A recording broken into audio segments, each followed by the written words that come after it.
खान साहब के अगेंस्ट भी अब आर्मी एक्ट के तहत कार्रवाई होगी। सानिया 9 मई जो ब्लैक डे के तौर पे हिस्ट्री में याद रखा जाएगा, जब सारी शुदा की यादगार की तरफ कौन लेके गया था। इमरान खान साहब आज उस पेशी में आज नैब के आगे पेश नहीं हुए। 2 ऑप्शन है, इमरान खान साहब पेश नहीं हुए। उसी नैब ने अगर एक इन्वेस्टिगेशन के लिए आपको बुला रहा है, उन्हें 20 सवाल पूछे हैं, तो आप उनका 20 सवालों का जवाब दें। मेरी कोई बातचीत करें और मुझे मुल्क से बाहर जाने दिया जाए। दीगर रहनुमा जो हैं उन्होंने PTI से अलहदगी का ऐलान कर दिया। MQM ने अपने बानी और अल्ताफ़ हुसैन साहब से अलहदगी कर लिया था, जब उन्होंने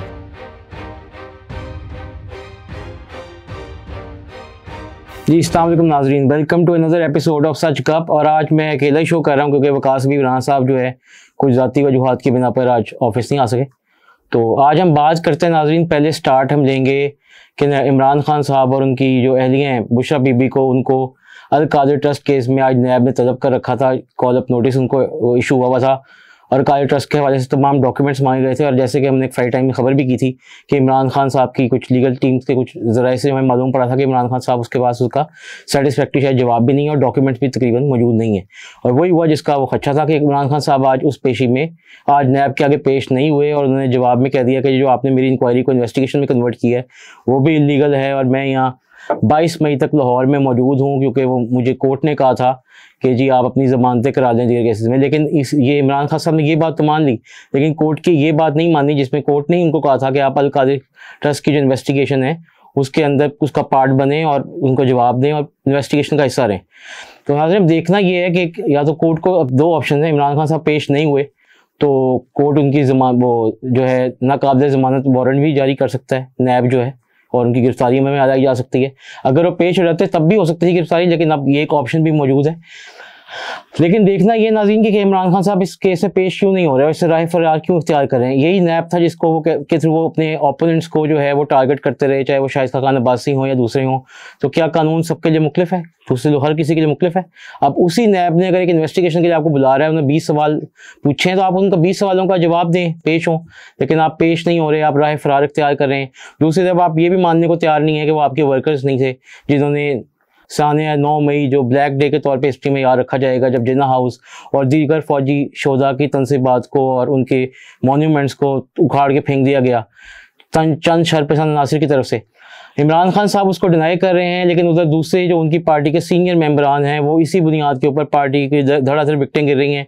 आज भाई मलिक अमीन असलम साहब ने पार्टी को छोड़ दिया और उनके भी यही कहना था कि अगर मान भी ली जाए खान साहब की बात कि वो PTI के वर्कर नहीं है, अब तो PTI को तहकीकात करनी चाहिए थी पार्टी खुद, लेकिन दूसरे उनका ये कहना था कि उन सारी शुदा की यादगार की तरफ कौन लेके गया था, क्योंकि वीडियोज़ ऑन रिकॉर्ड हैं जिसमें ये शहरियार अफरीदी हों, यास्मीन राशिद हों, उस्मान डार हों या दीगर रहनुमा जो हैं उनके अनबाज बप्पी हों, वो लोगों को कह रहे थे कि आप जाएं। ये अपनी इनकी साबका वजीर हों जो एनवायरनमेंट की मिनिस्टर थी, वो सब नज़र आ रहे हैं वीडियोस में कहते हुए, लोगों को उकसाते हुए कि आप जाएं और जाके बंद कर दें शहर, आग लगा दें।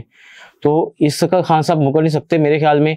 अब रियासती इदारे क्योंकि आ गए हरकत में और आर्मी एक्ट के तहत हमें नज़र आ रहा है, पता भी लगा, हमारी सोर्सेज भी कह रहे हैं कि खान साहब के अगेंस्ट भी अब आर्मी एक्ट के तहत कार्रवाई होगी और अब किसी को नहीं बख्शा जाएगा जिसने भी रियासत से टकराया है और मुल्क की ये, क्योंकि सब कुछ माफ़ किया जा सकता है। आप रियासत है तो पाकिस्तान है, हम सब हैं, और जब ऑन रिकॉर्ड हैं चीज़ें भी मौजूद हैं तो इमरान खान साहब कैसे डिसोन कर सकते हैं अपने वर्कर्स को जिन्होंने ये सब कुछ किया। मारूफ बिजनेसमैन है, इनका कराची से ताल्लुक है और स्टॉक मार्केट के बहुत बड़े ब्रोकर हैं, अकील करीम डीडी साहब। उनकी मुलाकात हुई इमरान खान साहब से और इमरान खान साहब ने उनसे रिक्वेस्ट की कि मेरी कोई बातचीत करें और मुझे मुल्क से बाहर जाने दिया जाए।